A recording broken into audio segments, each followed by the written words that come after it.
Assalomu alaykum aziz o'quvchilar. Biz o'tgan darsda HTML tushunchasi bo'yicha gaplashgan edik. Veb sahifada oddiy bir veb sahifa tayyorlab ko'rgandik. Endi bizning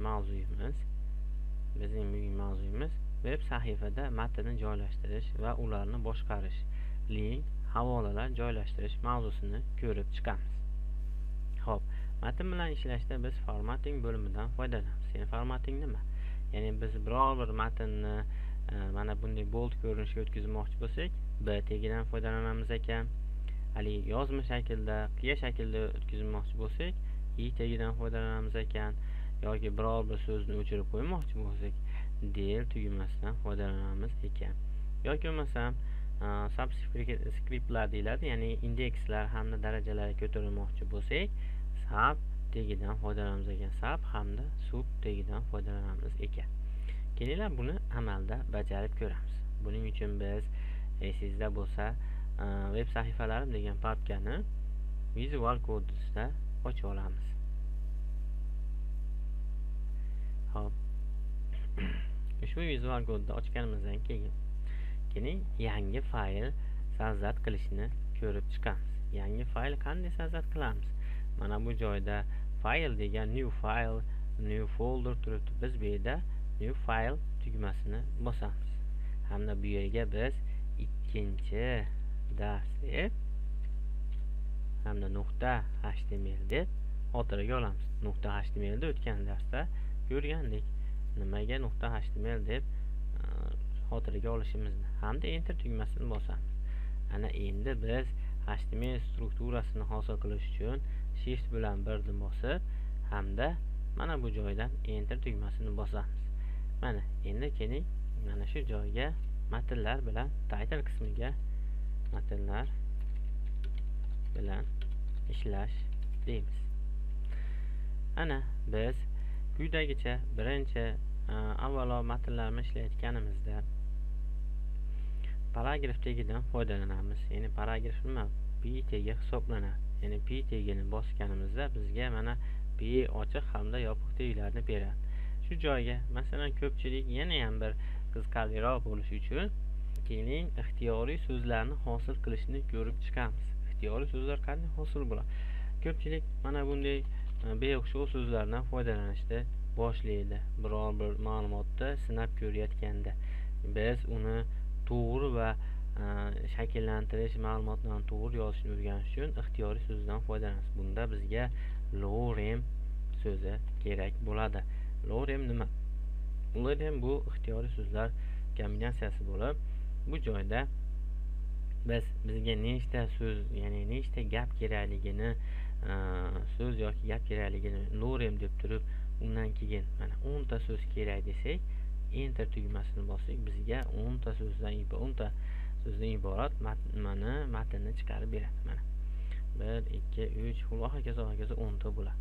Keling endi biz quyidagicha, ya'ni b, i mana bu terminlardan taglardan foydalangan holatda biz so'zlarni hosil qilishni ko'rib chiqamiz. Bu p tagi edi. Endi pastdan biz b tagidan foydalanamiz. Ya'ni b deymizda keling lorem 5 tagi 5 ta so'z yoz. Hamda i tagi deyman. Hamda lorem bunga 5. Bundan keyin u tagi deyman. Lorem 5. Hamda endi del tagimiz ham bor edi. Lorem 5. Mana. Endi keling biz buni mana bu papkamizga o'tib, web sahifamizning ikkinchi darsini ochib, bunday ovora bo'lgandan ko'ra, endi Visual Studio VS Code'ning mana bu приложениялaridan foydalangan holatda boshlaymiz. Bu yerdan biz mana bu extensionlardan foydalanamiz. Extensionga bosganimizda search chiqadi, ya'ni live server qo'yamiz. Ya'ni live server deb qidirsak, bizga mana bu joyda mana live serverni topib beradi. Sizlarda install chiqadi. Men o'rnatganim uchun shunday chiqyapti. Real queue deb qo'yamiz. Mana bizda ishladi, ya'ni live serverimiz ishga tushdi. Endi shu live serverni qanday qilib ishga tushiramiz? bu mana shu yozgan tegimizni, ya'ni mana shu joydan yozgan kodimizni oldiga bir o'ng tomonni bosib turib open live server desak, bizga ushbu oynamizni mana bu joydan, ya'ni yangi oynadan nima qilib berar ekan, ochib berar ekan. Mana e'tibor bersangiz, hozir biz yozgan so'zlar xuddi shu ko'rinishda yozildi. E'tibor bering, mana bunisi p tegida yozilgani, mana bu b tegida, mana bu i tegida, mana bu u tegida yozilgan, mana bu esa del tegida yozilgan bizi so'zlarimiz, matnlarimiz bu. E'tibor bering, p alohida turibdi, lekin b, i, u hamda del teglarimiz qo'shilib ketgan. Albatta, mana bu blok teg bo'lganligi uchun qo'shib yuboradi. Blok teg bo'lgani uchun pastdan tushirib yuboradi. Mana bunimiz inline teglar bo'lganligi uchun yonidan, bo'sh joyidan qoldirib, chaqirib oladi. Buni keyingi darslarimizda albatta mukammal o'rganamiz. Endi qarang. Biz ham buni pastga yozishimiz mumkin. Buni qanday amalga oshiramiz? Buning uchun keling, mana bu brauzerimizni yonboshiga chiqarib olaylik. Hamda kodlar oynasi bilan, vizual kod oynamiz bilan brauzerimizni qanday ish amalga oshirayotganimizni xuddi shunday ko'rib turamiz. Keling, mana bu joyda br degan tegni kiritamiz. Br nima? Br ko'rgan bo'lsangiz, mana bu so'zni bitta enter pasiga tushirib beradi. Ya'ni hamda bga ham br deyman. Mana hamda br, mana e'tibor bergan bo'lsangiz, har bir teglarimiz pastga, ya'ni matnlarimiz pastga tushdi. Nimani hisobiga? br ning hisobiga. Mana endi biz matnlar bilan ishlashni ko'rib chiqdik. Ya'ni p, b, e, u dellar bilan. Endi keling, keyingi nimalarga o'tamiz, mashqlarga. H1 tegini shug'ullandik, hamda bunda p tegi bilan ishladik. Endi bizga yangi bo'lgan q tegi hamda blackout hamda abzasdan adres hamda mark teglarini ishlatishda ko'ramiz. Ana endi biz birinchi q tegi nima vazifani bajaradi? Q tegi biz biror bir so'z yozayotganimizda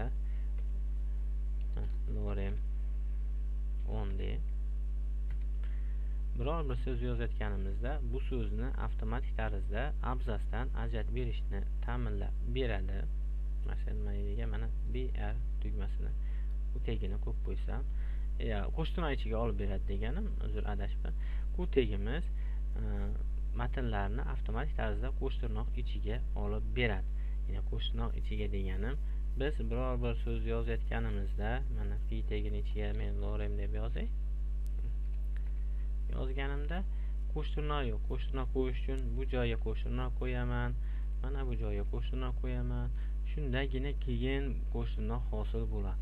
Siz avtomatik shuni qo'shtirnoq ichiga yozmoqchi bo'lsangiz, p tegini ichida ham q tegini ishlatib ketsangiz bo'ladi. Buning uchun nima qilamiz? P tegini o'chirib olaylik. Avval p tegini yaratib olamiz, undan keyin q tegini yaratib olamiz hamda ichiga lorem 5 deb matnni kiritib olamiz. Mana bize qo'shtirnoqli matnimiz hosil bo'ldi. Endi blackout degan vazifani bajaradi. Blockout bu ya'ni so'zlarni blokka oladi, o'zi ma'nosi turibdi. Mana lorem 5 deydigan bo'lsam, mana so'zni avtomatik tarzda abzasdan blokka olgan holatda chiqarib beryapti. Buni ham tushunib oldim. Ya'ni adres, adres deymanda lorem keyin ixtiyoriy bir adres yozdingiz. Shuni mana shu ko'rinishda yozmoqchi bo'lsangiz, ya'ni kursiv ko'rinishda, yozma shaklda adres deb turib ma'lumot matnni kiritganingizdan keyin avtomatik o'zi joylashtirib berar ekan. Biz demak teglar bilan ishlashni ko'rib chiqdik. Endi keling, ya'ni havolalar bilan, ya'ni ilova linklar bilan ishlashni ko'ramiz. Ichki ilovalar, tashqi ilovalar hamda target atributini ko'rib chiqamiz. Xo'p, ichki ilova nima? Masalan, ichki ilova biz biror bir sahifa yaratyapmiz. Mana shu joyda e'tibor bersangiz, birinchi dars, ikkinchi dars turibdi. men shu ikkinchi darsdan birinchi darsga o'tmoqchi bo'lsam, ichki ilova orqali o'tsam bo'ladi. Ya'ni shu mening papkam ichida joylashganligi uchun. Tashqi ilova esa veb brauzerimizning ixtiyoriy sayt, ya'ni veb sayt manzilini kiritib qo'yganimizdagi hosil bo'lgan jarayonni biz tashqi ilova deymiz. Atributlarni esa biror bir ma'lumotga bosganimizda, ya'ni havolaga bosganimizda yangi oynadan ochilishini biz tashqi atribut deymiz ekan, ya'ni target atributi deymiz ekan. Keling amalda bajarib ko'ramiz. Buning uchun biz a tagidan foydalanamiz.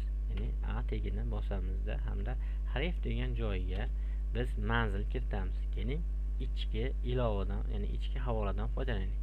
Birinchi darsga o'tish qilaylik. Ya'ni mana bu joydan yana keling ma'lumot ham kiritib qo'yay. Birinchi darsga o'tish. Mana. E'tibor bersangiz, birinchi darsga o'tish degan bizda mana bunday matn hosil bo'ldi. Shunga bosadigan bo'lsam, bizda mana birinchi darsda qilgan ishlarimizga o'tadi. Demak, bu tushunarli bo'ldi. Buni biz ichki ilova deymiz ekan. Endi keling tashqi ilovani kiritib ko'ramiz. Deyman.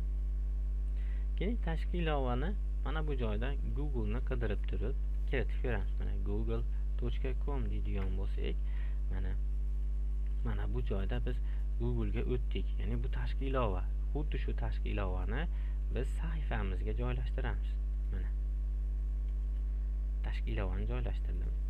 Keling tashqi ilova dedim.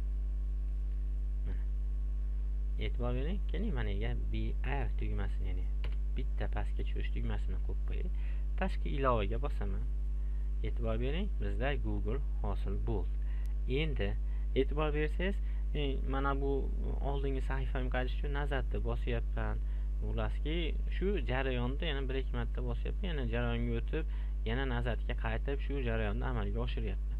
Keling shu oynani yangi oynadan ochsin. Ya'ni target atributidan foydalangan holatda mana bu oyna ham qoladi, yangi oyna ham ochiladi. Keling a tagidan foydalanamiz. Bundan oldin bitta br enter tugmasini kiritib qo'ying. Hamda endi birinchi dars deyman, ya'ni birinchi darsga o'tish deb qo'yay. Mana birinchi darsga o'tish deymanda, hamda target deymanda, blank deb qo'yaman. Yangi oyna.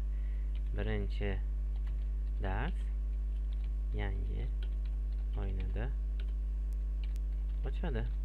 Mana. Endi e'tibor bering. Birinchi darsga bossam, mana matnlarni ishlash turibdi hamda mening birinchi sahifam, birinchi dars turibdi. Bunga ham o'tishim mumkin bo'ladi endi. Xo'p, havolalar, ichki va tashqi havolalar xuddi shu tartibda amalga oshiriladi. Target blank ham xuddi shu tartibda ishlaydi. Bugungi o'tadigan mavzuyimiz xuddi shulardan iborat edi. E'tiboringiz uchun rahmat. Keyingi darslarda ko'rishguncha sog' bo'ling.